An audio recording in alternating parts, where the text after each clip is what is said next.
I want to take a moment to talk about something really important: mental health. Now, I've had the chance to try therapy a few times in my life, and let me tell you, it's always been a helpful tool when sorting through difficult moments. Therapy gave me the space to work through challenges, and more importantly, it helped me gain tools to deal with whatever life throws my way.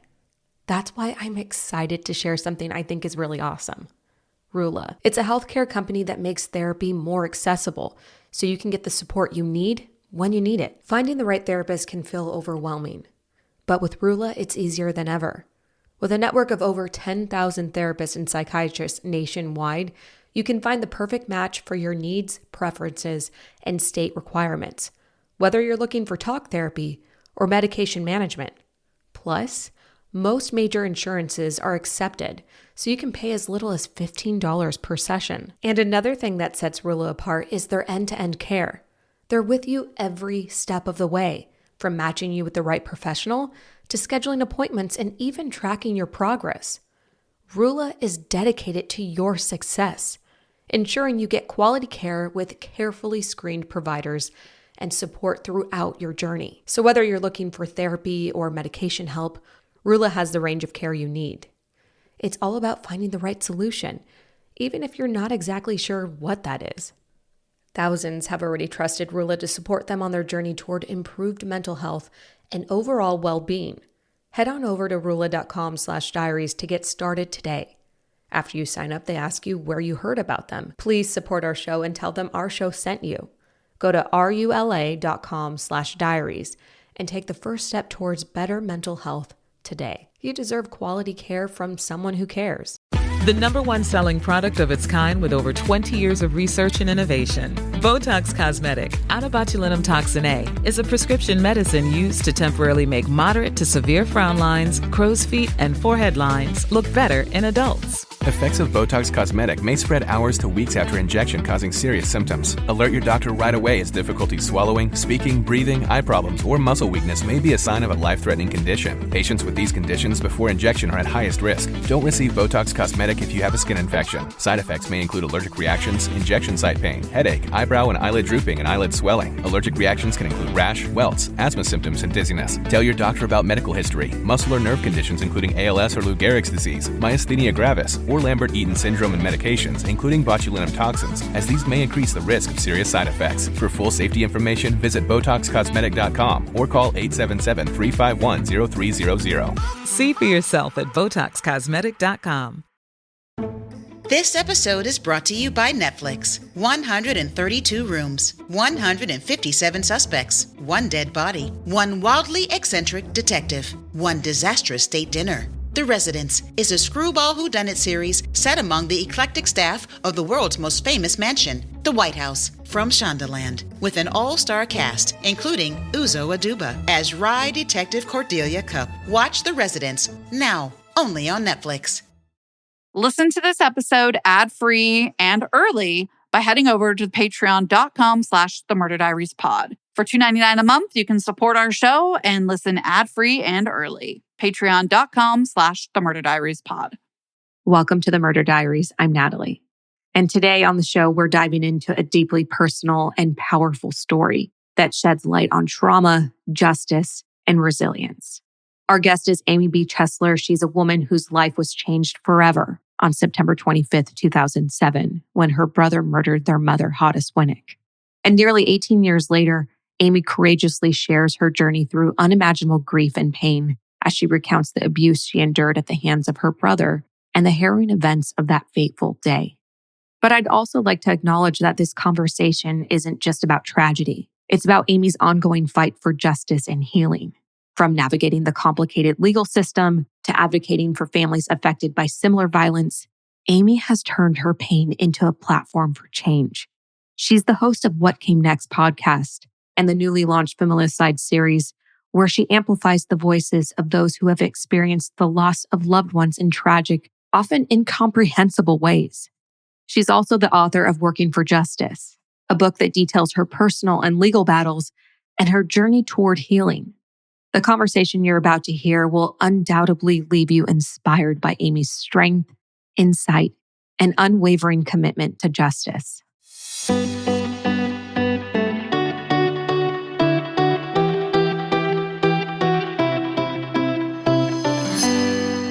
Thank you so much for being here today, Amy. I am thrilled to get to talk to you about your story and everything you do for so many others out there. Thank you so much for having me. I've admired your show for quite a long time, and I love the content you guys put out, and I'm honored to be here to share our story and the beyond. Well, likewise. I mean, we are going to touch on Amy's podcast, that's plural, but I would like to start a little bit with the why you're here. We would love to talk about your mom. Will you share a little bit about Hadas Winnick with us and our listeners? I know she was a respected high school math teacher and a single mom raising you and your brother in Calabasas.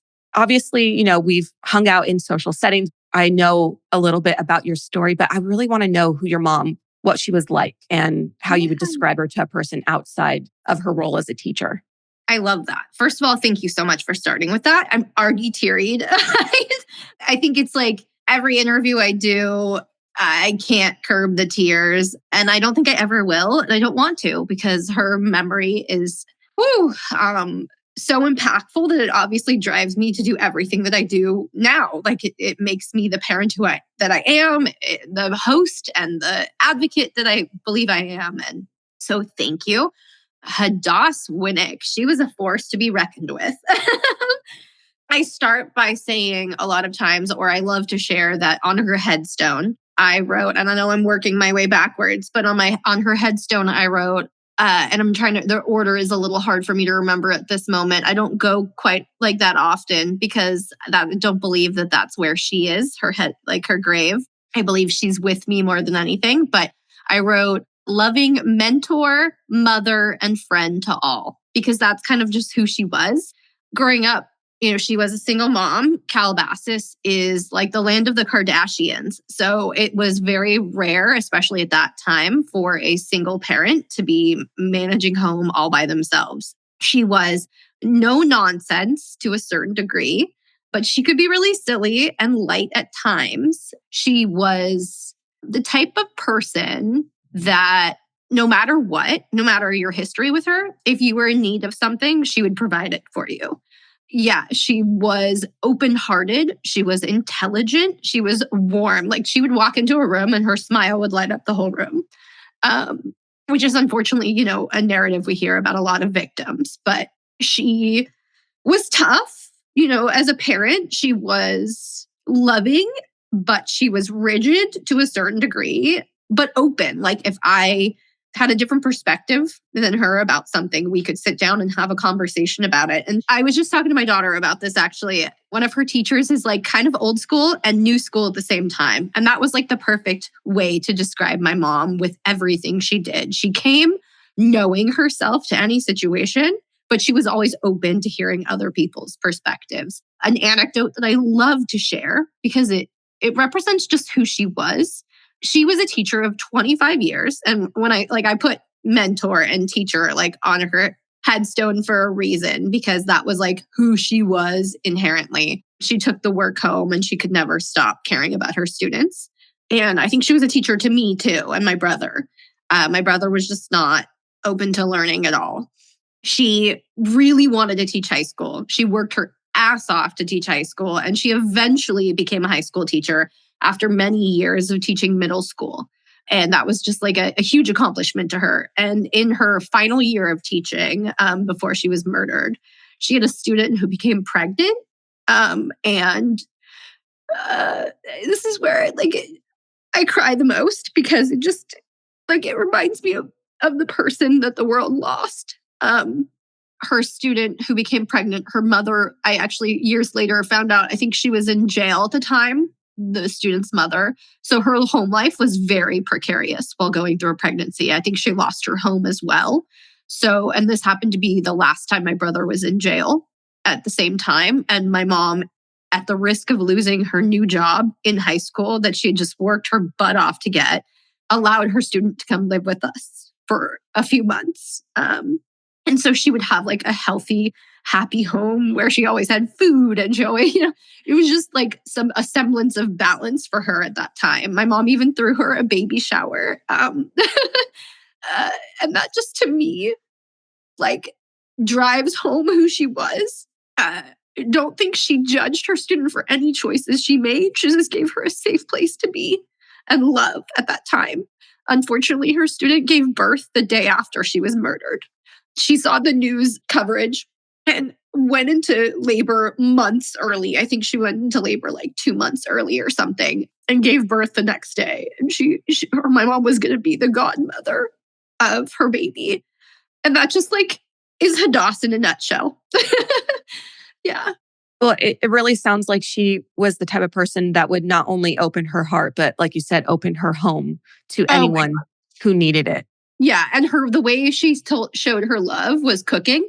She was a huge... I think I've actually seen you post about, because you are also a good cook, or you like learned from your mom. No, I actually never learned from my mom because, well, the kitchen was her space.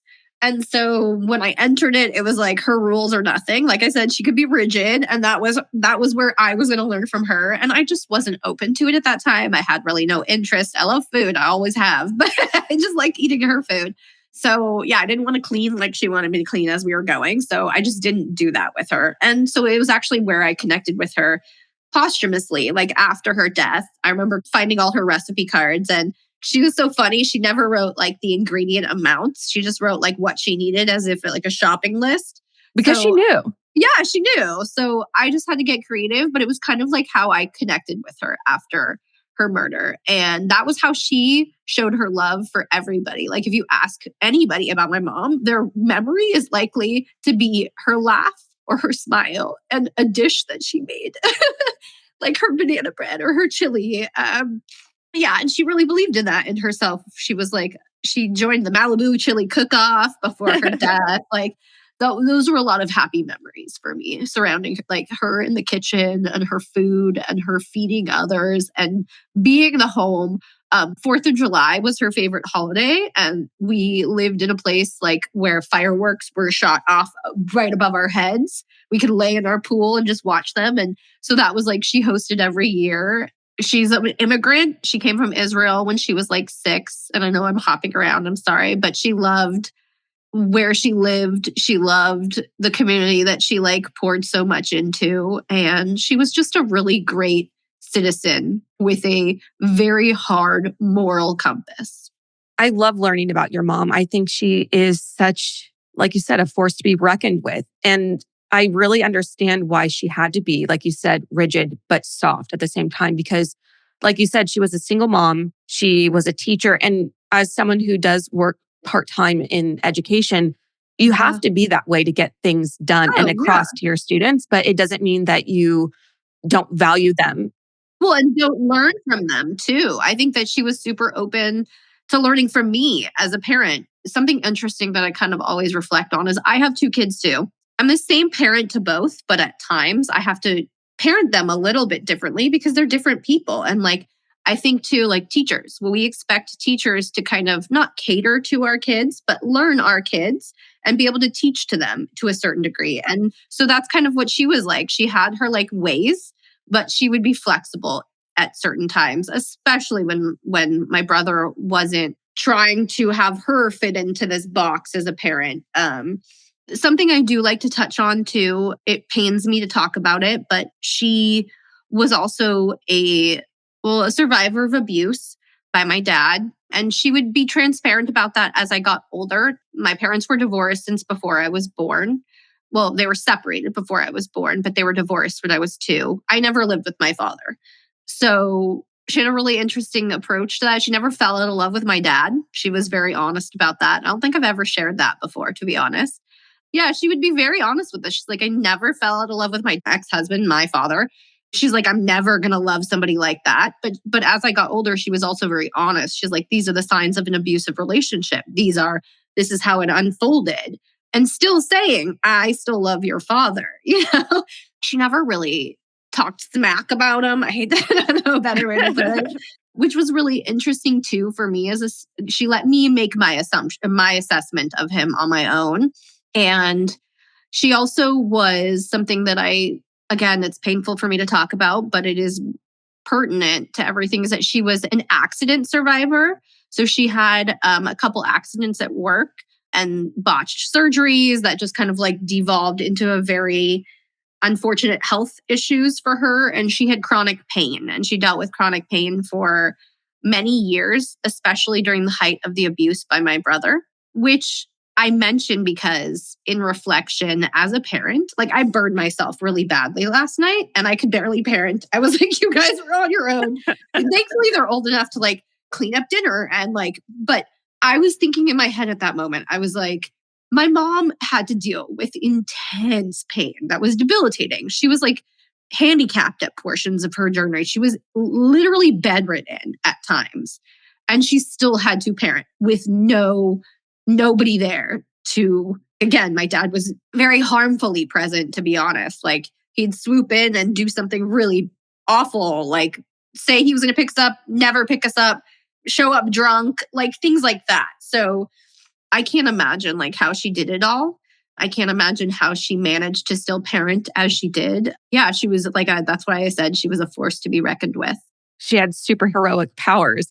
I think all moms have a little bit of that, but it sounds like your mom was just someone who was exceptional. Yeah.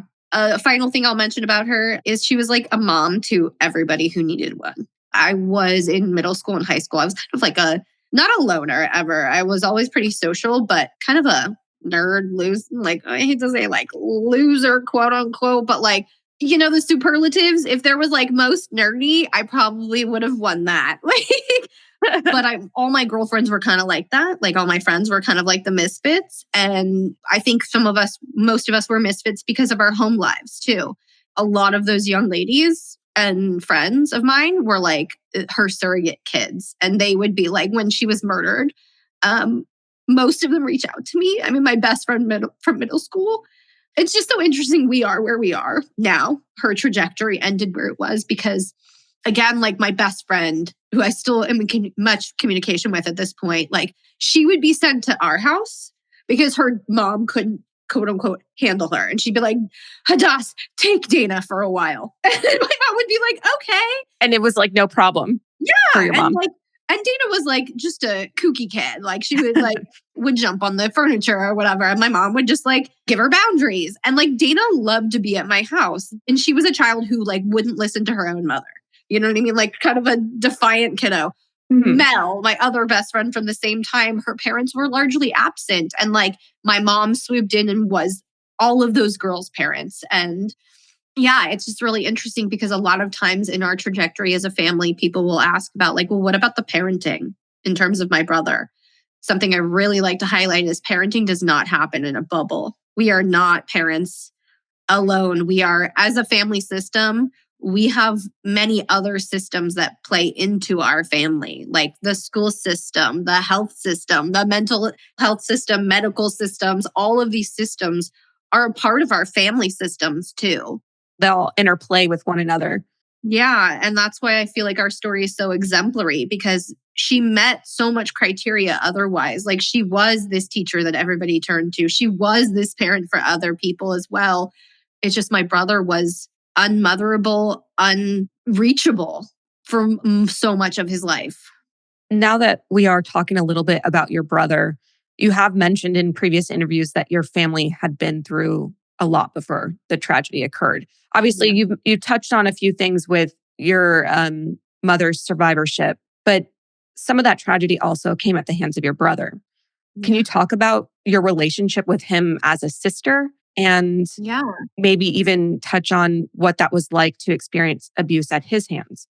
Mm-hmm. Well, it's really interesting because I think I'm actually just coming to terms at 40 with the fact that sibling relationships should be really healthy and like are a lifelong source of comfort and love for most people. And I don't think I ever realized that. And I'm grieving the fact that I don't have that and I never will. And I don't think I ever did. As early as I can remember, Jesse was just very manipulative in terms of like socializing. Even with me, there was always like an end game with him. And I think that was how like his behavior would start. What's the age difference? I think 2 years or something? 3 years. It's actually, it's 2 years, 11 months. So he was born when my parents were married. My mom and my dad, like I mentioned, there was abuse. There was always like a relatively tumultuous relationship, I believe. My dad, interestingly enough, like was married twice before my mom, even though they got married pretty young. My dad was a widow twice before my mom too, which is something I learned actually 2 weeks before he died. I shared with him that I was writing a book, and he said like, "Oh, I bet you found some interesting." And I was like, "Yep, I knew you were married before mom." And he was like, "Actually, I was married twice." So I don't know if that was the truth because I've never been able to find proof of that. And then he died 2 weeks later. He took all his secrets with him. Yeah, very interesting. I've mentioned it to like family and they didn't know, but it doesn't mean it wasn't true. But yeah, he was grieving a lot. He lost his first wife at 18 to brain cancer, then supposedly lost another wife to a car crash. And I'm giving you kind of just more context to like what type of parent I think that my brother had in the beginning, right? Like, and I think I mentioned all of these things in my brother's trajectory, not as excuses, but more as explanations. Like people will ask, like, how could he do this? And it's like, well, there's no one reason. There's a million reasons. Most things happen for umpteen reasons. So yeah, my dad, I think, was just like a very grief-filled, angry, imbalanced human. He was also an addict. And so my brother was born into that very like just tumultuous setting. And he did cheat on my mom, my dad. Honestly, I found out at my wedding, I'll never let this woman live it down. But I was 25 when I got married and she said, "I've loved your dad for 28 years. And I was like, oh, good to know. So he was cheating on my mom. I found out at my wedding. What a weird comment. Yeah, I know. And I don't think I've ever shared that before. But yeah, so I know he was cheating on my mom basically for the whole marriage, in essence, which probably ended it very wildly. I was a last hurrah. They were already separated for, I think, 2 weeks. And I was the last time they had sex. My mom did share that with me. That was the type of relationship we had. We're very open, which I'm so freaking grateful for now because I wouldn't know all these things. I wouldn't have all this, like be equipped with all this knowledge about my own life, my own family. So Jesse was just born into tumultuousness and he was there to witness it for several years. I think that was probably one of the first things that really affected him because around that age was like when, and that's still like 0 to 3. So what came first? Is this his personality or is it what affected him? But he was pretty like a quiet, shy, sullen kid. And then I came around and he actually named me. Like he was super excited to have a little sister. My name, Amy, comes from my brother, which is wild. But he was never like a really protective, loving older brother. As early as I can remember, he had problems in school. So like starting in like 3rd or 4th grade, he had really big issues with just any sort of authority figure. So he couldn't listen. He'd be trouble. He wouldn't do his homework or he would like half-ass things. And he was really, really smart. It's a really sad thing is that he's just a kind of a brilliant person to a certain degree. That would kind of be the beginning of his like trajectory. Our relationship at that point was interesting. One of my first memories or my earliest memories is in terms of my brother. I was in 1st grade and he was in 4th grade. And I think that was like the only year we were on campus we were only on campus together in school, like for 2 years, his 4th and 5th grade. And I was there for, 1st and 2nd. And I got stung by a bee and he swooped in and gave me like his ice cream that he had won that day to make me feel better. And that was like one of the only super kind things I can remember him doing. But now when I look back, I realize that he won that ice cream every single day because he manipulated the system. We got cafeteria food. We had like school tickets, right? Like we needed help financially. We got the free school lunch tickets. And I guess, I don't know if he got in trouble and he had to help the cafeteria ladies or he offered to help the cafeteria ladies. But every day underneath the tray, there'd be a sticker. And if someone got that sticker, they'd get a free ice cream. Well, this guy started winning it every day. And I was like, how did he do this?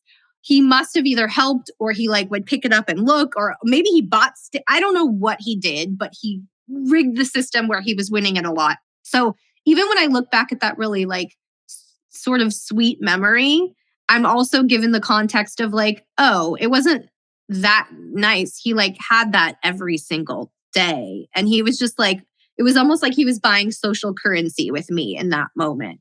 Because right after that, when he hit like 5th, 6th grade, the abuse would begin to like devolve.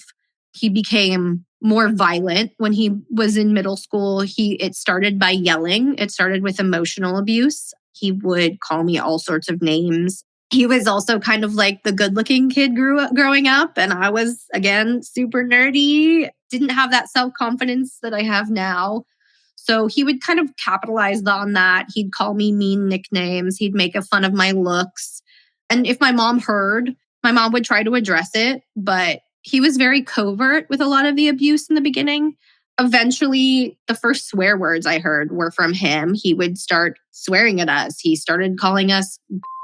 He'd start calling me names or start telling other people about things about me. I mean, he would, if I started liking boys or whatever, he would start telling those boys, oh, she has an STD. I think that was probably like leading into like 6th grade and he's in 9th grade, right? It wasn't like he hid any of the abuse is what I was implying. Like he would very much like verbally abuse me in the presence of other people as well. Something he would do when I reached middle school years. And like the first of the grooming that he would do in terms of escalating the abuse towards me. When I was in 6th grade, I remember he got like the school directory and he made me, and again, he would blackmail me into doing certain things. So like the first things would be like, oh, you didn't do your chores today? I won't tell mom if you do my chores tomorrow or something like that, right? Or something very benign. And then that benign thing would grow into the next thing he'd blackmail me into. And then the next thing. And then that thing would be like what he would be like, oh, mom's going to be so mad for this. Now do this. And in my child brain, I didn't understand that the cycle of abuse is cyclical and snowballing. And that's how they do it. They, groom you into more and more. And he got this like school directory and made me call boys from my class and offer to sell them Playboys because he had gotten a subscription to Playboy magazine and he wanted to get me in trouble. I now realize that it's not that he just wanted to make money and he could have done any of that at school himself. He wanted me to get in trouble and he wanted to make me do something that would get me in trouble. Because at that time, he was starting to get into trouble a lot at school. He was getting into fights. That actually brings up what I was going to ask, because if he's doing this, like you said, obviously it started pretty covertly at home, but people who do and have behaviors like this don't just do it to one person. No. They do it to everyone. As you said, he manipulated the lunch system at school. What was he like socially? Did he have friends? You said he got into fights, but was he able to manipulate classmates into believing there was some sort of friendship so that he could take advantage of them in that way? Or was he a loner? He was a bit of both, to be honest. He was a bit of a loner, but then when I look back, the few people that he would consider like his best friends growing up were other kids who just couldn't fit in as well. And usually there were ones, because we're in Calabasas, he'd make friends with people with like really nice cars that he could then drive because he'd manipulate them into him letting him drive, even though he had no license. Things like that. Yeah, everybody was sort of a source for him or a tool for him. And if he couldn't get anything out of it, then yeah, there was going to be volatility and anger. Although all of these recipe things meet and like all of these things align to kind of propel him on this path to becoming what he has become, he definitely kind of like cultivated that himself. There was a sense of entitlement woven throughout everything for him, I think. Like he felt, because of what all we grew up around, he was like, why can't I have that nice car? I'm going to make sure I get that nice car from my friend. Like I'm going to drive it. Why not me? Like there was that sort of sense of entitlement rather than like working for it. It was like, what's the easiest route for me to get there? And I noticed like narcissistic personality disorder. So my degree is in psychology. I eventually would go just to be able to understand my family a bit more. And like somebody who has narcissistic personality disorder, some people might not get that same version. Like they can present one way to get social currency and at home are monsters, right? I don't think my brother has that. I don't think my brother's diagnoses are correct either, but I do believe he's like a sociopath or a psychopath. And in that respect, yeah, they can't turn it off. This is like, if they are not going to get what they want from you, then they're going to flip, right? And that was what he was like. Yeah. he would start getting into very physical fights.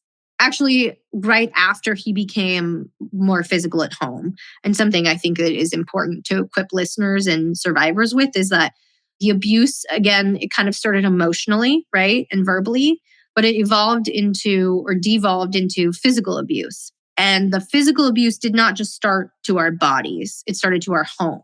There were like a lot of holes punched in the wall. There were a lot of, he would start a fire in the bathtub. There was like structural damage more before our bodies were damaged. And I think that's really important to highlight because that's still physical abuse. He's seen how close he can get to hitting you without hitting you just yet. Yeah, exactly. And that's why I think it's really important to highlight because there is a very thin line between that becoming something else. Because yeah, it is. It's a grooming of sorts. He was testing what he could get away with. And it's not like he got away with anything. Like my mom did not let him free reign. People, I'll read the comments sometimes and people will be like, it's probably a mistake. People will be like, well, he just needed a good smack upside the head. Or like, he just needed somebody to like whoop him into shape. My mom was not somebody who we were never hit. We were never abused as children, but she had boundaries and there were consequences for his behavior. He didn't give a the consequences were just of no significance to him. It's interesting because we were parented differently. I was given a lot more freedoms than him because I could handle them and because I went and started working at 12. That was just, if I wanted something, I had to make the money to get it. So that's what I did. If he wanted something, he wouldn't make the money to get it, or he would in a shady way, or he would just manipulate someone for that item or that whatever he wanted that day. It's amazing. Like you're saying, how you grew up in the same environment. Yeah. You have the same mother, same father. Yeah. And he was just wired so differently and made choices to go down the path that he went down.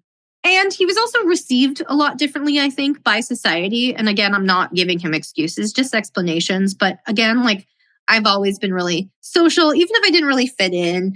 So something a lot of people don't realize, because the interweb is an interesting thing. And I have a big personality, but I'm 4'8". She's teeny tiny. Teeny tiny. Teeny tiny. Of course I was picked on. Everybody, especially in the 90s, was sadly picked on. Never really was addressed because it never became physical. And in the 90s, they didn't really deal with anything. With my brother, it did become physical, his getting picked on. He's really pretty short too.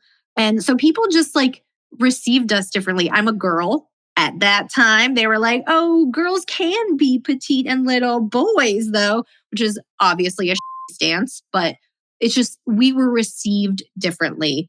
I found my crew of friends, that at every phase of life that I needed. He never really did, right? And again, it could have been because people saw that he was manipulative. It could have been because he was entitled. I like to highlight, he had that wiring, but then he also had all of those ingredients in the recipe to also turn him into this or to aid him into becoming this.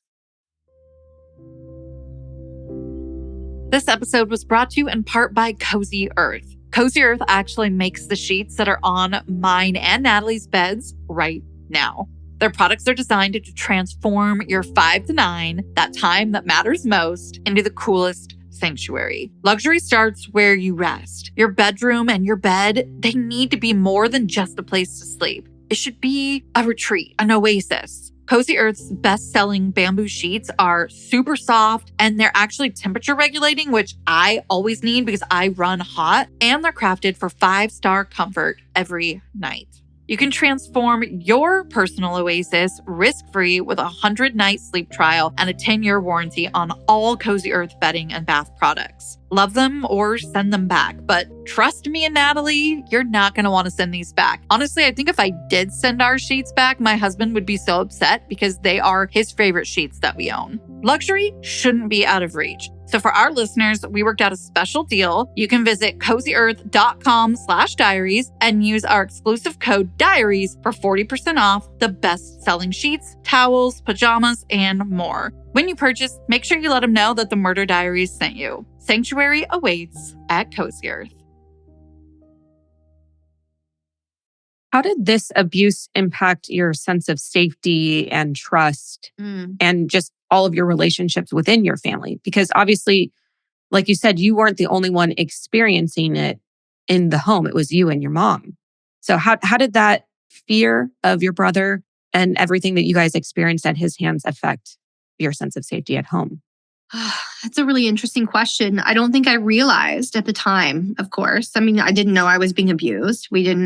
So many things have happened that I think kind of lifted a veil. I could tell when I look back now, obviously I didn't feel safe because I wasn't home a lot, especially when the abuse escalated and became physical and much more verbally violent.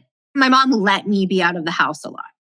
Not that I was out late at night or I didn't have a curfew because I was never out loitering somewhere. But when I was 12, I started working and I haven't stopped since. So I was a babysitter and then a camp counselor. And when I look back, I think that was my safety. I was cultivating that and finding safe places outside of home because I don't think I realized how unsafe home was. But it is heartbreaking to grieve at 40, what you didn't have at 12, right? And I also think my mom, what she cultivated at home for me, an emotionally safe space to communicate things for the most part, made me feel safer to a certain degree as well. I just didn't know. I didn't know my brother was a murderer. I didn't know he was an abuser. So I'm not really sure as I was existing in that space, how much I lacked that safety. You mentioned what your brother became. He became a murderer. Do you mind taking us back to September 25th, 2007? Yeah. And to your comfort level, tell us what you remember from the moments leading up to your mother's death to the events that followed. Yeah, of course. I'm actually going to take us back a little further, if you don't mind, to Sure. April of that year.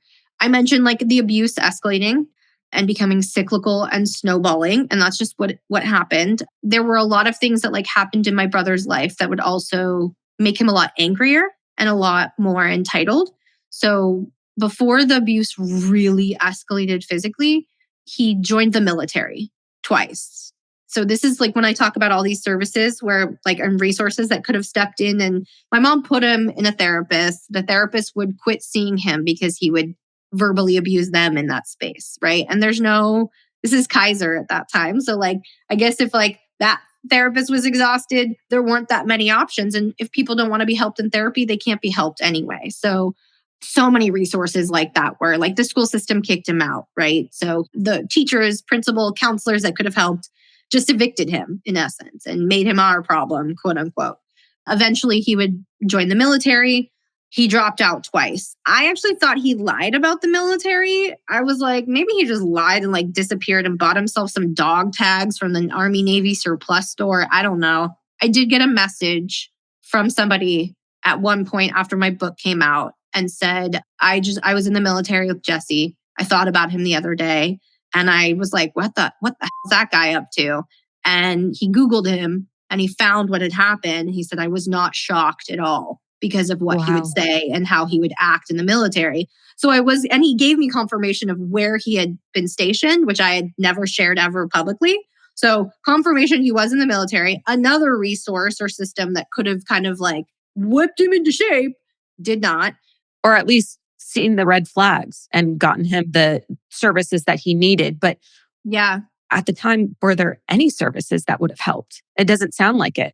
No. And this is around the time that I'm talking about is 2002-ish, early 2000s. So we're still in the same sort of resource stage that we were in the 90s, if you will. So much has shifted since even the Me Too movement and things just in the last several years. But yeah, was not a resource. He came out angrier. He came out of the military angrier. And it was just one more place that had kind of ejected him and told him he couldn't fit in. So all of these places, he was rage-filled. And he came home to our home angrier, more volatile, more rejected. And I mentioned angrier, but especially angrier at my mom. Because my mom was the only one telling him, you can do better. You can do this. You can go do something in your life. You can be something. And I think he became super just resentful towards her, even more than he already was, for my mom's failed marriage and no connection to my dad being a deadbeat, my like the military kicking him out and not being able to fit anywhere. He just kind of like directed all that rage towards her. In April of 2007, there were like an escalation of attempts towards my mom. I don't think I would have labeled them as like attempts at her life until this April event. I unfortunately was not home when it happened. He attacked her with an aerosol can and a lighter to make a homemade flamethrower, an attempt to catch her on fire, basically. She called the cops. So that was another intervention that she had called many times, starting when he was about 16 until he was almost 26. So for about 10 years, we were calling the cops. In Calabasas, they would come, they'd throw him into the drunk tank, and they'd hold him for a few hours because he was underage, and then they'd kick him right back out. Was he typically under the influence? No, I would say he did try, like he started using substances when he was about probably, I don't know exactly, but between 18 and 21. Like we neither of us like ever, we were pretty like, even though there was a lot of stuff, we were like very like drug free until he got to a certain age. So his behavior wasn't exacerbated by being under the influence. It was just, that was him. That anger was him at the core. Yeah. The anger was him at the core. Yeah. That was like his initial reaction to it. We all have like initial reactions, right? Some of us get sad when we hear things. Some of us get outraged and like bring it out, and he just is a very violently angry person. And all of these places, he became more so, right? And he attacked her in April of 2007. He was, by that time, because he was 25 years old, the interventions from the police were greater. So he was like put in men's central jail for like a month, right? Or 2 months, but the problem was that my mom would have to press charges for him. From our perspective at that point, we thought my mom would have to press charges for him to stay there. And that was the point. Like she would drop the charges because he would call her in those months. And my mom never, ever like refused to take phone calls from him. He would just call her, beg her to let him come home. I promise I'll never do this again. Like love bombing phase of abuse, right? We all know this very like textbook cycle. Now we have these words, and my mom, having navigated an abusive relationship with my dad, probably wasn't that oblivious to it either. It's just that it was her son, and she didn't really know how to not believe in him.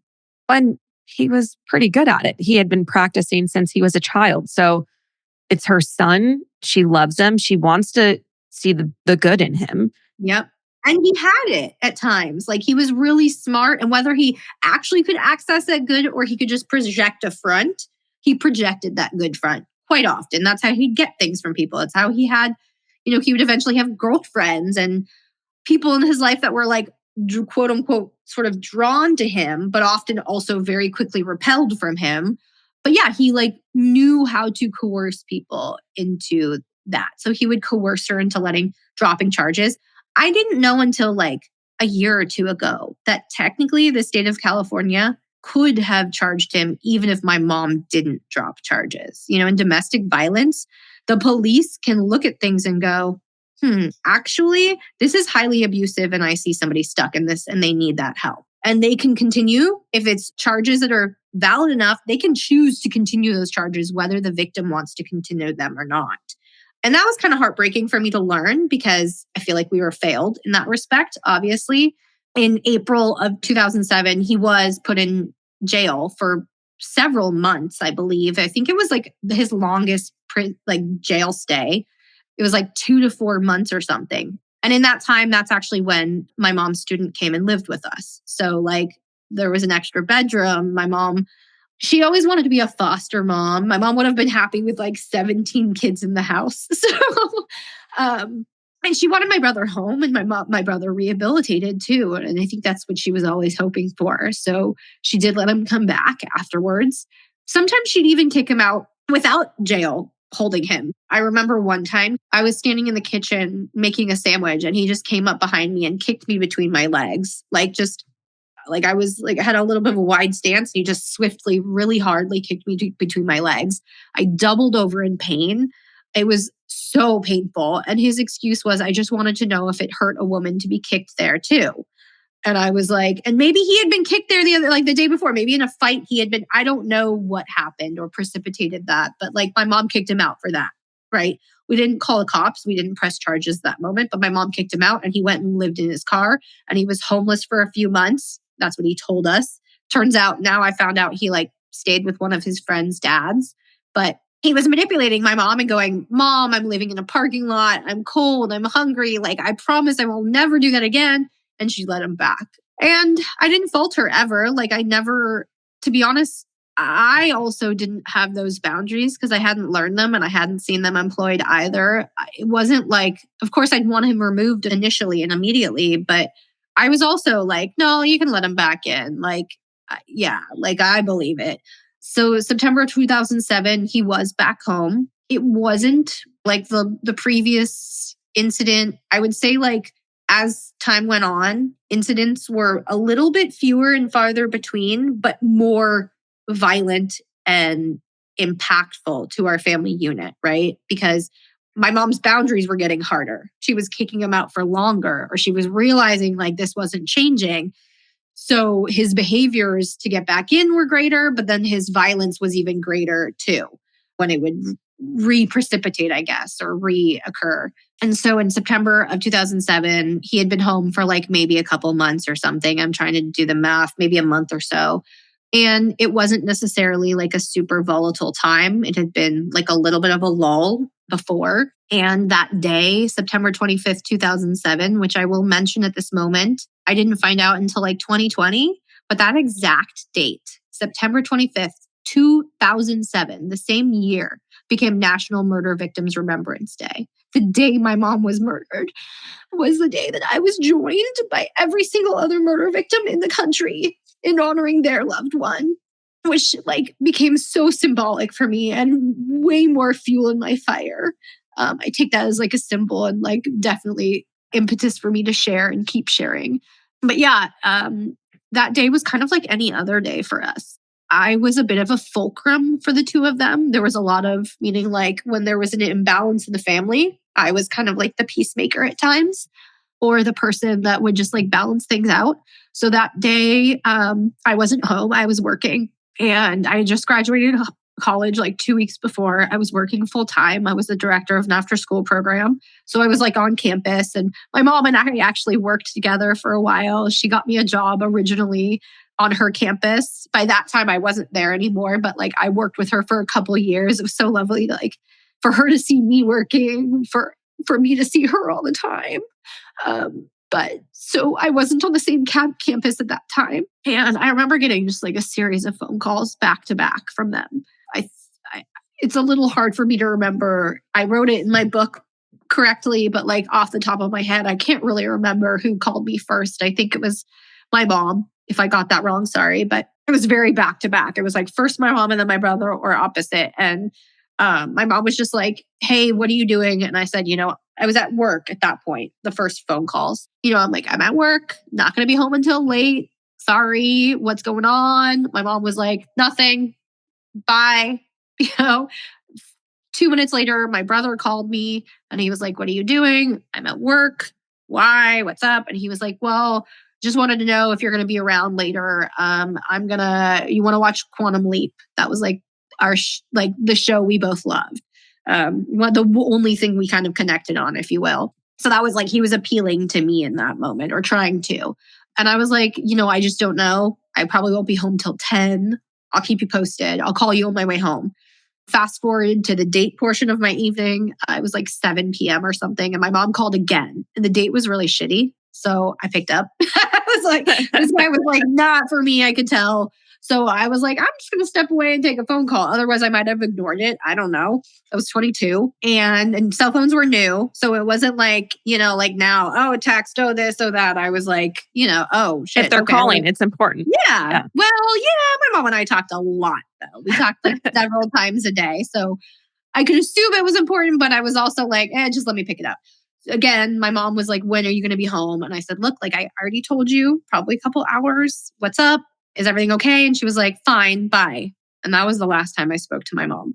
And it generally wasn't like that short with her, but it was a relatively short and kind of like curt conversation. So in my mind, I was like, oh, and I hadn't been home all day. So it wasn't towards me. It was more like, oh, what's going on? Uh-oh. Like I could sense a little friction. Didn't know what it was.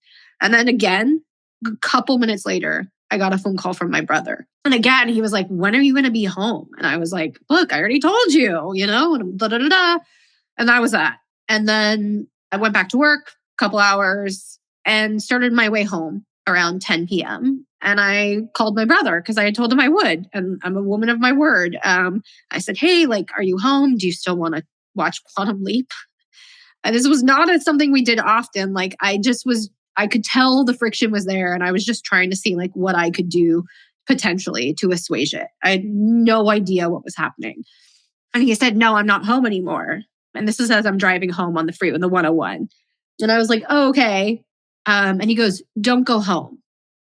And I said, why? Like, what? Why? And so just don't go home. That's what he says. And then he hangs up. So obviously that's weird and ominous, but I'm not thinking anything seriously bad happened. I'm just like, what the fuck? So I called home because my mom, again, was a teacher, but also when I said single mother, she was like perpetually single. She never dated anyone in my whole entire life. If she had plans during the school week, it was like with friends or a continuing education, whatever it was. On a weekday, she was never busy. At night, at 10 p.m. at night, she would be home. So when I called and she didn't pick up, I thought it was weird. Again, wasn't super alerted or alarmed, but weird. So I called my brother back and I was like, what's up? Like, mom's not picking up. And if it was me calling at 10 p.m., she would have picked up. Like, we chatted all the time. We never really ignored each other's phone calls. And it was just weird. So I called him again and I said, like, mom is not picking up. What's going on? And he said, I told you, just don't go home. And I said, why? What are you talking about? And he's like, don't go home. I killed mom. And I was like, no, shut the fuck up. No, like, what are you talking about? You killed mom. No, you didn't. In my head, I just thought it was a very sick joke. And I know that sounds so weird to say because that's not a joke. There's nothing funny in any way about that. But he would say things like, oh, I just want to kill mom. Let me kill mom and run to Mexico. Things like that in like the height of arguments. And I would laugh it off at that moment because I never thought he had actually contemplated anything like that. I thought he was just like spur of the moment spouting his anger, right? And when I say I laugh it off, I wouldn't actually laugh. I would just be like, okay, yeah. Well, it's uncomfortable. And you just want to, like, you don't want to believe he would mean that. Yeah. It was more of just like a scoff, like no, what are you talking about? And so in that moment, it was kind of almost like that. Like, no, what are you talking? Like, and he was like, I killed mom. And then he hung up again. And at that moment, I'm thinking, no. So I called home again. And obviously she did not pick up. And at that moment, I was like, oh shit, this could be real. I had so much trouble wrapping my head around it. But I thought if she's alive still, if she's like hanging on by a thread or something, I want to be able to give her resources. So I started calling 911. On the way home, I'm driving on the freeway, and this is not like Bluetooth time. There is no such thing as Bluetooth. I'm holding my cell phone, my old ass Nokia chunky thing. And I'm driving down the freeway, and I'm thinking in my head, oh my God, what if I get in trouble for calling the police because it's not real? Like, what if I remember as a kid, like my brother had set a fire in the bathtub and like it set off the smoke alarm and the fireman came and he made me lie and say it was me. And I remember that moment because we got in trouble and they were like, if you call 911, there can be ramifications if it's a false call. And I was like, oh, that's what was like playing in my head as I'm driving home. And I was thinking, you know what? If she's just like, if this is true and she's hanging on by just like a thread, like I said, I don't care. We can all have a good laugh about this eventually if it is fake. Like they'll understand. So I did. I got like a 911 operator on the phone eventually because calling from a cell phone's hard. They're walking me through it. I'm telling them what happened. I'm telling them everything. And I pull up to the house just after I've just finished explaining everything. And I walk in because I don't know. I wasn't even thinking. I was just trying to get to my mom. I needed to know if it was the truth. Trauma brain. I was just on pilot, I guess. And I remember like, as I was walking into the house, I was still on the phone with 911 and they were like, they said something like, you might want to rethink entering because the killer might still be inside. And I was like, oh shit, I didn't even think about that. He had told me he left. And so I guess I was just assuming everything he had told me was right, except that he had murdered my mother. I don't know. My brain was discombobulated. So I entered, ignoring the 911 operator, and I called Mom. I remember calling her name, like just to see if she'd respond. And the way we would walk into our home was a beautiful home. She finally got to own her own home in like the last couple of years of her life. And she was so proud of that home. Beautiful, like stained glass window doors. I entered and like to the left was a powder room, a bathroom. I looked in there. She wasn't in there. To the right was like the formal dining room that she loved and she wasn't in there. And like just past the dining room were the stairs going upstairs. So like I wasn't going to go up yet. I wanted to check the downstairs. So the next room to the left after the powder room was the kitchen, her favorite room in the house. And she was lying on the floor in a very, very large pool of blood with a knife sticking out of her neck. So I knew he had killed her with a knife. It was like, I hate to explain this, but I think it just illustrates the absolute like menace and hatred that he had in him.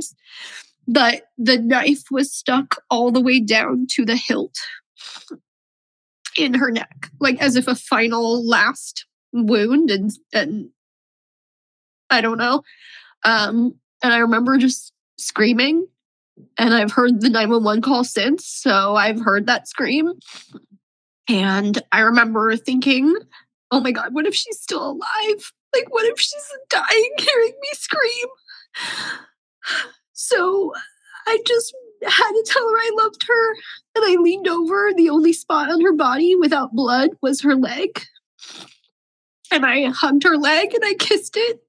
And I told her I loved her. And I ran outside. And I don't know why I ran outside. I just did that. And I was like, oh God, I got to get out of here. And the moment I ran outside, the police pulled up. And that would begin the next leg of our journey. Thank you so much for sharing such unimaginable pain. I've heard your mom's story, but it's just like cases like this are always difficult, but we're friends. I know you, and it's tough for me to see you in so much pain. And I can't believe, even knowing the type of person that your brother was growing up to be, that somebody could do something so evil. Yeah. That's like the only word that really encompasses what happened. Yeah. And what's been very shocking, and I know we'll get into this, but because I've been sharing, I've kind of become like, this is kind of sick, but I get messages all the time, people saying, I Googled brother murdered mom and you popped up. And I just didn't know where else to turn because I've gone through the same thing. And like, I get so many women and men reaching out saying, my brother murdered my mother, or my brother murdered my father, or my sister murdered. Mostly, to be honest, it is their brother or sibling, but sometimes it's a woman as well that's the perpetrator. Just statistically speaking, we know it's typically a guy. Often not. Yeah. But to receive those messages is pretty mind-blowing because, yeah, you can't believe that something like this happens, right? But it's so common, which is so heartbreaking. In my work that I know we'll get into, but years later, as I start sharing, I start learning about our journey too. And something that I learned in writing my book was that 50% of American children face sibling abuse at some point in their lives. And now that's actually not a hard set number. It's actually suspected to be much more. That's just based on like reporting and rates of like intervention. Yeah. And then to be honest, I've linked up with a nonprofit organization and they've brought to my attention even more. A woman reached out to me and said, I have a nonprofit and I work with people that are victims of child to parent violence. And I went, oh my God, that's a term that I am also, like, I didn't even know the term until this person reached out to me. And when we were doing our research, we found out that Biden created the Violence Against Women Act.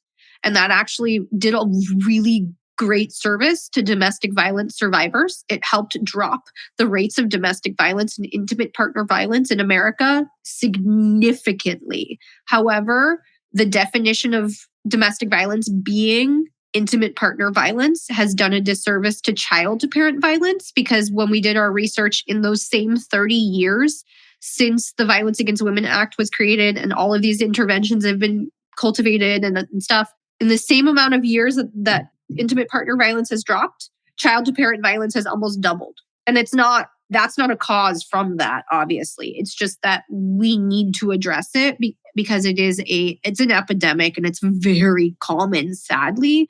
It's just that we don't even know because we're not using the right terms and words to categorize it.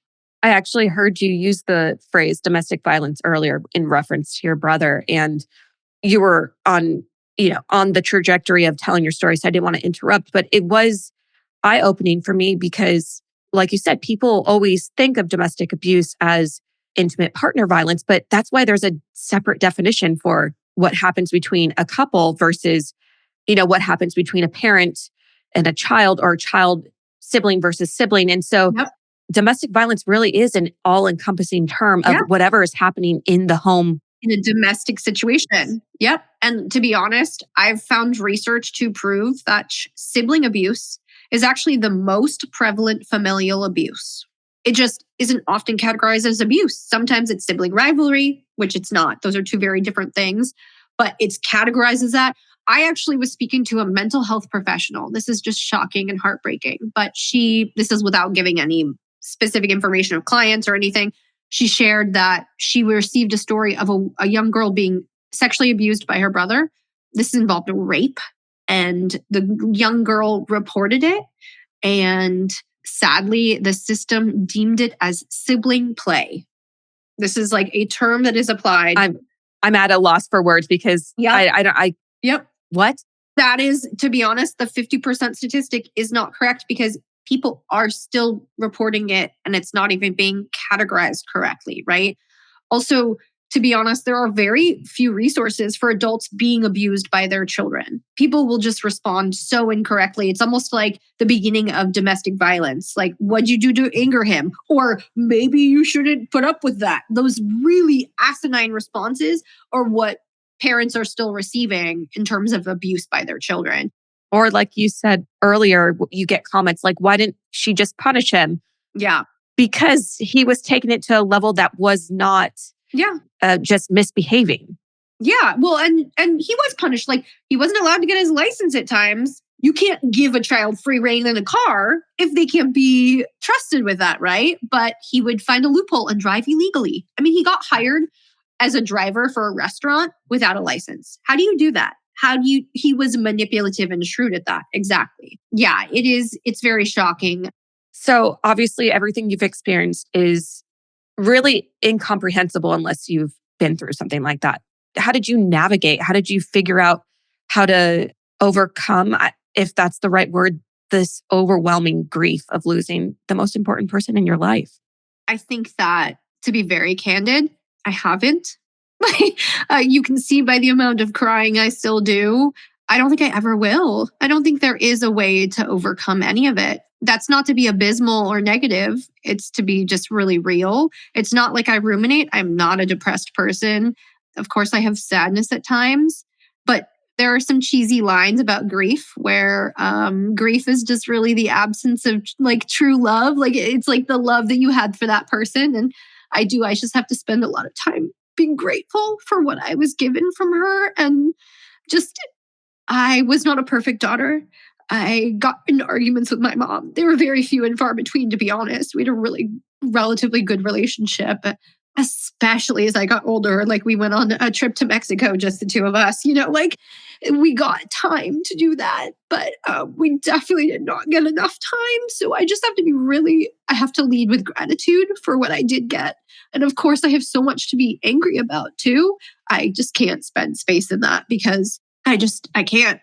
What has been most triggering in my grief, and maybe it is something that keeps me arrested in it. Maybe one day I'll have a different belief, or maybe if my trajectory was a little different, I wouldn't be so grief-filled still. But The criminal justice system really hasn't allowed me to truly heal either. It's kind of dragged me through the muck. Like I told you, I didn't tell you. My brother was arrested the night he murdered her, or actually technically the next morning at like 1 a.m. because he fled and tried to get away, did not. Whoever had picked him up gave him up. I still don't even know who was involved with that. I don't really need to or want to, because whoever did it knew they had made a mistake and called, I guess, the cops, alerted them and said like, hey, I've got this guy. I'm not really sure what he did, but he's like shaken up. I was going to give him a ride. I know that's the wrong decision now. And there was a standoff because that person pulled over, I guess, I think, and had my brother in his car. I don't know what exactly happened, but he was detained. But it took 4 years to convict him. So and that my book is about those 4 years, basically, even though he very much admittedly killed her. And there were 10 years, 15 years of abuse beforehand documented. It would take 4 years to convict him because, again, he's very shrewd in manipulation. And one of the manipulations he's shrewd at is manipulating the system. For those who haven't read Amy's book, it's called Working for Justice. And she talks all about her personal journey navigating that legal system. I just wanted to throw the name out there. Thank you. To be clear, it is a memoir. Like I've gotten some pretty rude feedback, like, I wanted more about her brother in this. Well, the book wasn't written for you, buddy. But it's also a memoir. So it's my experiences navigating and getting through that portion of my life. But yeah, it carries the reader basically through the 4 years it took and why it took 4 years, even though all of the signs and the things were pointing to him. I mean, not pointing to him, but just to equip the listener with a little information about that, he did everything from like having a public defender get on his case and then firing that lawyer and then saying he would represent himself and then saying he wouldn't, because that would buy him several months each time for that new lawyer to get acclimated to the case. And then he'd take time to acclimate himself, quote unquote. And then he'd hire a new lawyer, fire them again. Or he was deemed unfit to stand trial because he got off his meds and got on his meds. He is diagnosed officially with bipolar disorder, Tourette syndrome, and OCD. Those are his 3 diagnoses. He's not officially diagnosed as a psychopath or a sociopath. Pretty sure he is one of them. However, the problem with those diagnoses is people with those diagnoses can be really manipulative, and he could potentially manipulate them into not believing he's that. It's amazing that the obstacles you faced in the legal system were really at the source of it all was his manipulation. Well, also, but he was manipulating the system, but like it just shows how, I don't want to call it good, but like how efficient he was. Yeah, shrewd, very, very shrewd. Yeah, I mean, the last thing he did was he tried to hire a hitman to kill me. Well, first, he actually tried to pin the murder on me. This is 4 years into the legal system process. He wrote a letter, which I have actually seen since when I filmed Evil Lives Here. They slid me a copy of it across the table and I picked it up and like just saw a page full of his handwriting and almost threw up. But I've seen the letter he wrote to this inmate. And basically he found an inmate who was getting out. He was in jail, not prison at the time because he hadn't been convicted. The difference between his jail is before conviction, prison is when they've been sentenced, just for any listener who might not know. And he attempted to basically write a letter to an inmate saying, I was the mastermind behind this whole murder. And I had promised him X, Y, and Z if he did it. And I reneged on everything. And he wanted this inmate to go find me and scare me. And this letter basically gave him a stalking plan. It said, here's her address, cover her car, and post-it notes saying, I know what you did, or something like that. I don't know what, it was wild.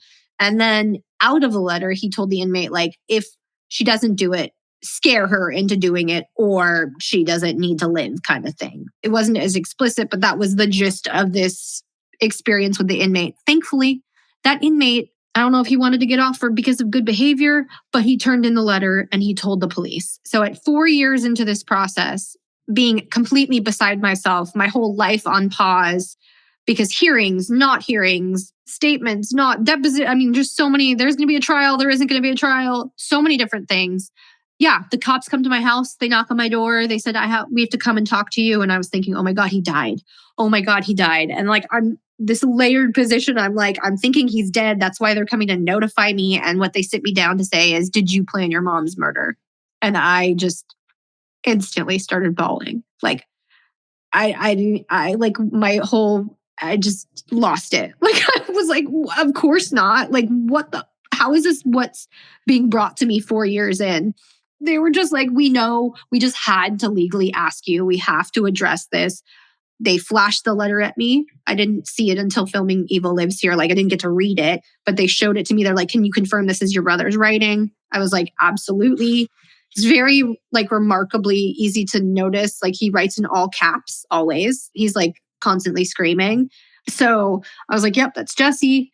And maybe a month later, he pled guilty. Finally, there was no trial. He took that ability away from me. I was never really heard. He just took control of the whole system. So 4 years in, he pled guilty. He was sentenced to 15 years to life, which was a blow because I was hoping for first-degree murder, not second. First degree implies there was premeditation, and the 10 years of abuse beforehand tells me there was. But there wasn't enough evidence of that, I guess, or it was a risk to go after that. He was pleading. So they were just like, let's let him plead to 15 to life, second degree.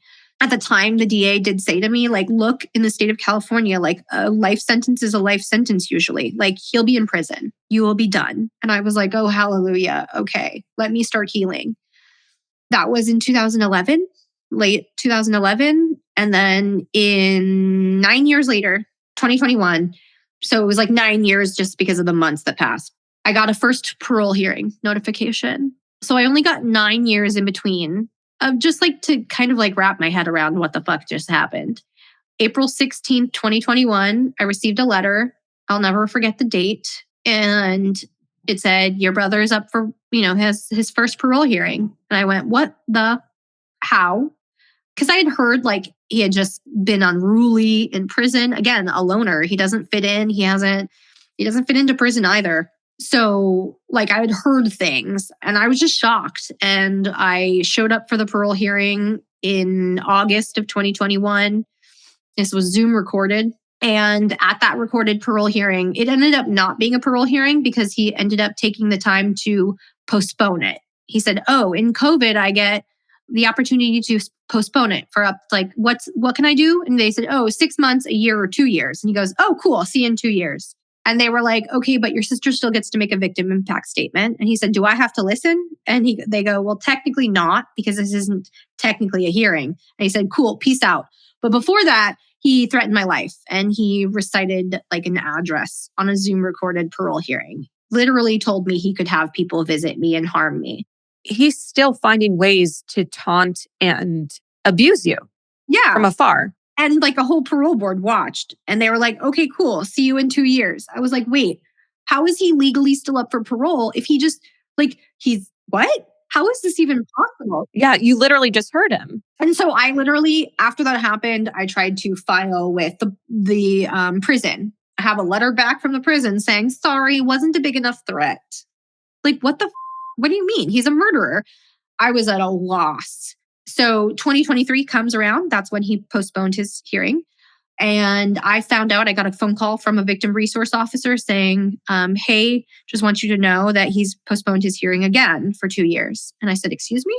Like, how is this even possible? This is my life, like just again in the system. And they said, well, he's actually postponing it because he's up for new charges.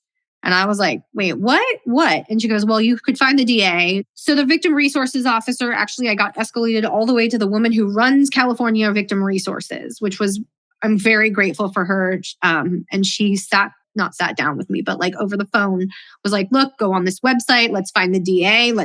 You can reach out to him. You can find out what these charges are. Cause I was like, how is this happening?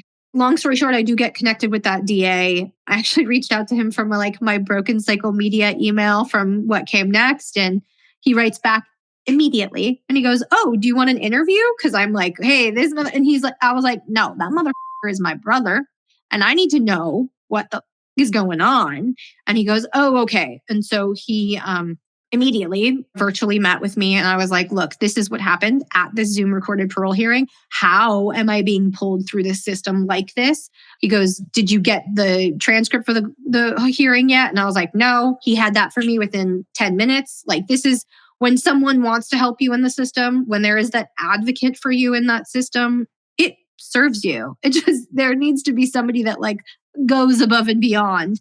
In the beginning leg of our relationship, or in my experience in the system, it was the detective on the case. He was wonderful, but he was limited, right? And so now with this DA, he got the hearing transcript. I gave it to him, or whatever, he gave it to me. And he's like, can you pinpoint where he threatened you? I was like, yep, sure, page number, blah, blah, blah. And he went, whoa, that is a threat. Well, in 2 weeks, this is what he's telling me. He's like, in 2 weeks, your brother's actually being sentenced for the attempted murder of a correctional officer. And he's getting a new sentence. And you know what I think I can do for you? I think I can give him a new charge for this criminal threat against you too. And I was like, wait, what? In 2 weeks? So I literally spoke to this man. And 2 weeks later, we were at a sentencing, and he was sentenced for 6 years, 6 additional years for the criminal threat against me. And I think it's really important for me to highlight this leg of our journey, because it was the swiftest serving of American justice ever. And people need to know that the system can serve us like that. When there is the impetus to be done, it can. And when someone cares to protect you and, service you and advocate for you, it can. What is most heartbreaking about this portion of the journey, though, is that he did get, well, it's wonderful. He got 30 more years, another life sentence, 30 to life for the correctional officer attempted murder. What breaks my heart about that is he got 15 to life for the actual murder of my mom and got 30 to life for the attempted murder of a correctional officer. But that aside, I will take what I can get, I suppose. And so in 2023, he got 36 more years to life. The undeniably mind-blowing thing about it is he still has a parole hearing in June of 2025. I remember you posting about a petition. Is that what the parole? Yeah. Okay. The petition is still up. I had actually deleted it at one point because I was like, oh, he got 36 more years to life. I'm done. And then I got another notification saying parole, hey. And I was like, what the? Yeah, it doesn't make sense. It doesn't make sense because the DA did, when we went to go get to the sentencing that day, we went in person. Post of something was wrong came with me. Like, best friend that she is, she doesn't even live near me, got us a hotel room so we wouldn't have to drive the whole way that morning. Like, was very much there for me. But it was mind-blowing to sit through. When we got there, the DA showed me a stack of like this high of all of his infractions while he's been in prison. And I was like thinking, how is that possible? And what I'm showing for the listener, it's like a 2-inch stack. Yeah, it's a meaty stack. A meaty stack of papers, thin papers of just all the things he had done in prison. I was like, how is that possible? And here we are still. And he said, well, those were infractions towards other inmates. And nobody's going to rat him out. He might get in trouble for something, but that inmate's not going to be like, oh yeah, he did that, because then that puts a target on everybody's back. So he's just getting away with these things. Yeah, it was very mind-blowing for me to be connected with Deputy DA Matthew Allen, who is the DA that, again, I kind of like to say he's my hero now. Because he gave me a semblance of peace, not entire peace, because again, we still have a hearing in 2 years. But the reality of that is the parole system's crazy. And he is still up for parole for my mother's murder. Technically, he doesn't serve the 36 to life, those new sentences, until he is paroled for my mom's murder. They're not concurrent. They're, I guess, consecutive. I don't know if that's the right word. Do we know why that was done that way? Is that how it's always done? Or in his particular case, was it? I'm not 100% sure about that, but it might have been a request at the DA, like by the DA. It might not have. I don't think it's that way in general. Sometimes things can be served concurrently. Might be the judge's decision. I have no clue. I'm thankful for that because I don't want any of this past sentence to count for the 36 years. Right. However, it leaves me in a very layered position because As soon as he's paroled for my mom's murder, he starts serving 6 years for the criminal threat against me. Once he's done with those 6 years, I'm no longer his victim in the system, which means that I won't be notified if he gets let out. I won't be notified. Like, I'm not his victim anymore. It's now the correctional officer in that sentence. So I never want him to be paroled for my mom's murder, ever. I don't think he ever should be. I think he should stay in prison for that sentence for life. However, of course, there's some solace knowing he won't get out yet if he is paroled for my mom's murder. But sentences are transmuted all the time. I think that's the right word. I don't know, but sounds like the right word to me. They're shortened all the time. I speak to, like I mentioned, I get messages from people all the time in relation to fatal family violence. And yeah, it's shocking how many perpetrators of fatal family violence are in there for a certain amount of time. And that certain amount of time gets very much truncated or anything. It's just a very layered position to be in. So you asked about healing and grieving, and I just don't think I've even been able to properly. You haven't? Yeah. I mean, yeah.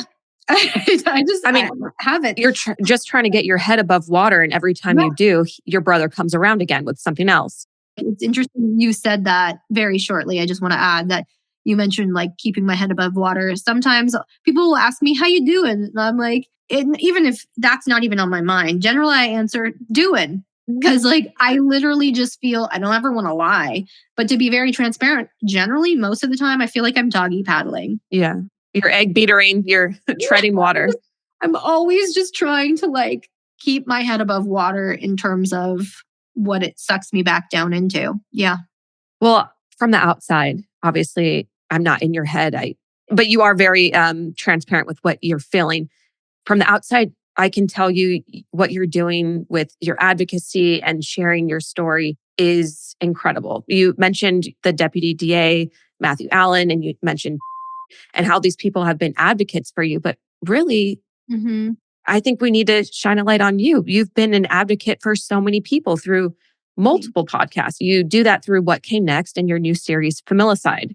So I would love to talk about how podcasting and sharing these stories, not just what's happened to you, but the stories of the people who reach out to you have helped you process your own trauma and what you hope to have your listeners take away from the work you're doing.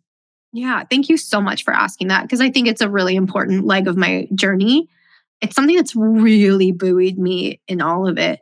I think I started sharing, well, first, like on Something Was Wrong, season 7 highlights my family history. And I think I was really compelled to write my book and share it on the podcast, which kind of came out around the same time, coincidentally, because I don't know, I just felt really deeply compelled to honor my mom. My mom, like I was a parent by that point. My kids were getting older and I realized I had so much to work through and to shine a light on. And I realized it was so much bigger than just my family. And my mom was a teacher. I actually was a teacher at some point in my life too. It feels like a lifetime ago, but I was.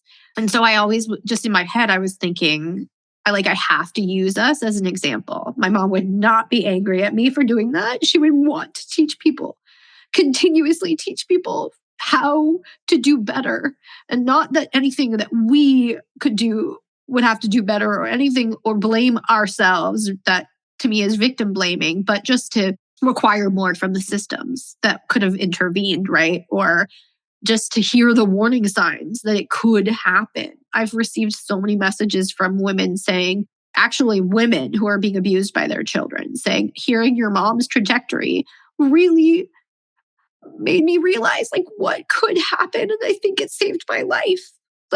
And just to receive that makes it all worthwhile. I do it for my mom, though, above and beyond anything else. I get a lot of messages from people saying, I thought of your mom the other day and I just Googled her because she was just one of the most marvelous people in my life. And I found out what happened. And they'll send me pictures. I get a lot of pictures of my mom that I've never seen before, which is so special. Another reason why I share. But ultimately, the main reason why I share is not to normalize what we've been through, but to destigmatize the conversations around what we've been through. And that has been the greatest gift because it has given me community that I never could have foreseen in fatal family violence and domestic violence, one of the things that perpetuates it is shame and stigma and not sharing. And so for me, I write back to people in a very similar way for the most part when I receive those messages.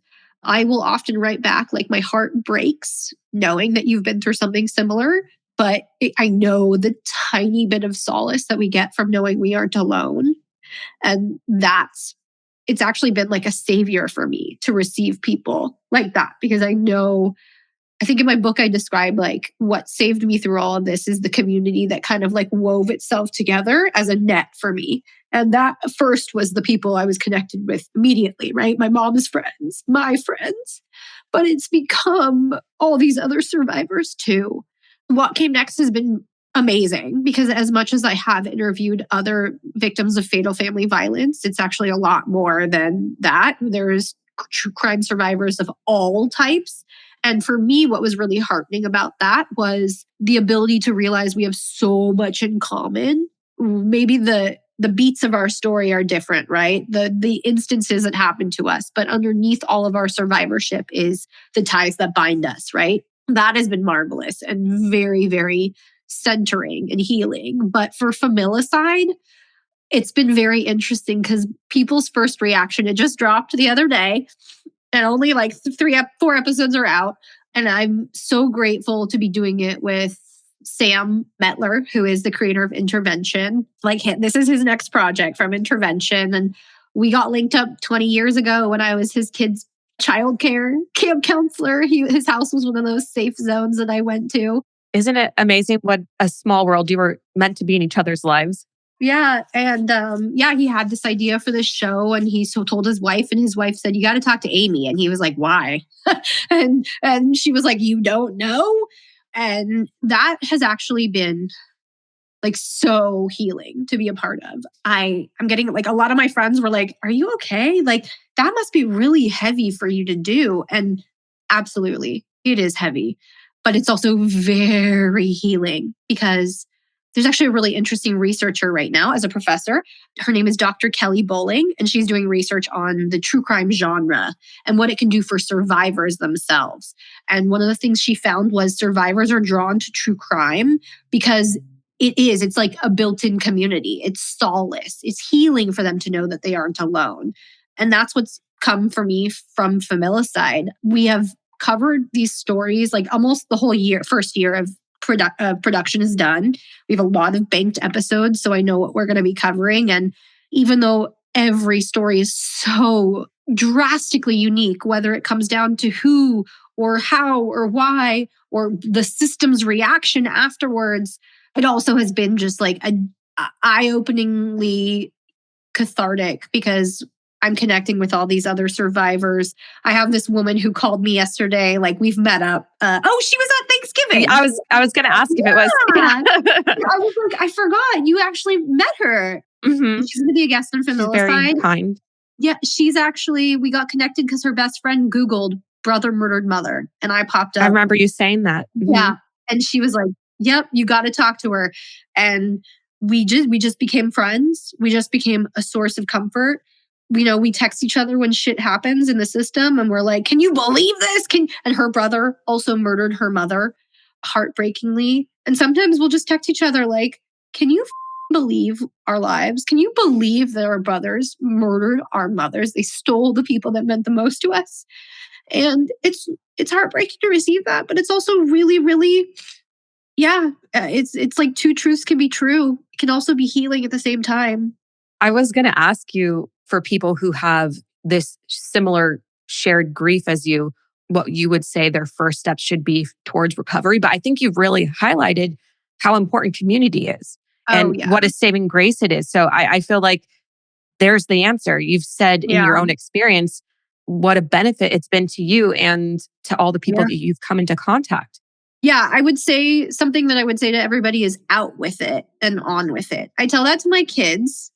With anything, like out with it and on with it. The only way you can move on from anything, and I'm not saying move on from the murder of a family member, that is never going to happen, but just like the initial, any emotions you might be stuck in, anything, you have to get it out. That's why I love therapy. Another thing I would say is therapy. However, something I very much like to highlight is therapy with the wrong person can be harmful or not helpful. I have been in therapist's office that have been harmful. I have been in therapist's office that just did nothing.